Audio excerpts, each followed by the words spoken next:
మొదట వెంకటేష్ మహా అనే పేరు వినగానే చాలామంది కేర్ ఆఫ్ కంచరపాలెం అనే సినిమా గుర్తుకు వచ్చేది. కానీ ఈ మధ్య కాలంలో అతను కేజీఎఫ్ సినిమాపై అలాగే కమర్షియల్ సినిమాలపై చేసిన కొన్ని కామెంట్స్ వలన మరింత హాట్ టాపిక్ గా మారాడు. అలాగే అతను ఉమామహేశ్వర ఉగ్రరూపస్య సినిమా కూడా చేశాడు. కానీ అదేమీ అంతగా సక్సెస్ కాలేదు. అయితే ఆ రెండు సినిమాలు కథలతో పాటు భావోద్వేగాలను అందించిన చిత్రాలుగా గుర్తింపు పొందాయి. కథ చెప్పడంలో తన ప్రత్యేకతను చాటుకున్న వెంకటేష్ మహా ఇప్పుడు సరికొత్త ప్రయోగానికి సిద్ధమయ్యాడు. ఈసారి హీరోగా టాలెంటెడ్ యాక్టర్ సత్యదేవ్ నటిస్తున్నాడు. ఇప్పటికే షూటింగ్ ప్రారంభమైపోయిందన్న వార్తలు వినిపిస్తున్నాయి. అయితే ఈ సినిమా గురించి అధికారికంగా ఎలాంటి ప్రకటన రాలేదు. కానీ చిత్రానికి రావు బహదూర్ అనే టైటిల్ను పరిశీలిస్తున్నారని టాక్. ఈ టైటిల్ను బట్టి చూస్తే బ్రిటిష్ కాలంలో జరిగే కథ అనే అంచనాలు పెరుగుతున్నాయి. పీరియాడికల్ బ్యాక్డ్రాప్లో సినిమా ఉండబోతుందన్న సంకేతాలు స్పష్టంగా కనిపిస్తున్నాయి. ఇక సత్యదేవ్ పాత్ర కూడా చాలా విభిన్నంగా ఉండబోతోందని సమాచారం.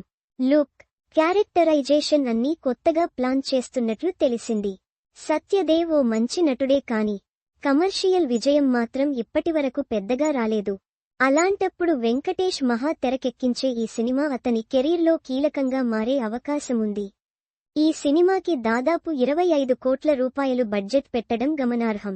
సత్యదేవ్ సినిమాకు ఇంత ఖర్చు చేయడం అంటే కథపై భారీ నమ్మకం ఉంది అనే విషయానికి అర్థమవుతుంది. ఇటీవలి కాలంలో సత్యదేవ్ నటించిన జీబ్రా సినిమాకు కూడా బడ్జెట్ ఎక్కువగానే ఉంది. కానీ ఈ రావు బహదూర్ ప్రాజెక్ట్ మాత్రం మరింత రిస్కీ అడుగు అని చెప్పాలి.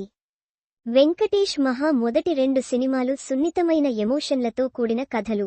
కానీ ఇప్పుడు ఆయన ఓ కమర్షియల్ సినిమాను ప్రయత్నిస్తున్నాడు. కొన్ని నెలల క్రితం కమర్షియల్ సినిమాలపై వెంకటేష్ చేసిన వ్యాఖ్యలు సోషల్ మీడియాలో వైరల్ అయ్యాయి. అప్పుడు చెప్పిన మాటల్ని మించి ఆ ప్రాక్టికల్గా ఎలా చేస్తారో చూడాలి. ఈ సినిమా గురించి ఇంకా అధికారిక ప్రకటనలు రాలేదు కానీ షూటింగ్ పూర్తయ్యే వరకు ఇదే తరహాలో సైలెంట్గా వ్యవహరించే ప్లాన్లో ఉన్నట్లు టాక్. ఒకసారి షూటింగ్ మొత్తం పూర్తయిన తర్వాతే ప్రమోషన్ ప్రారంభించేలా చూస్తున్నారట. మరి సినిమాను ఎలా ప్రమోట్ చేస్తారో చూడాలి.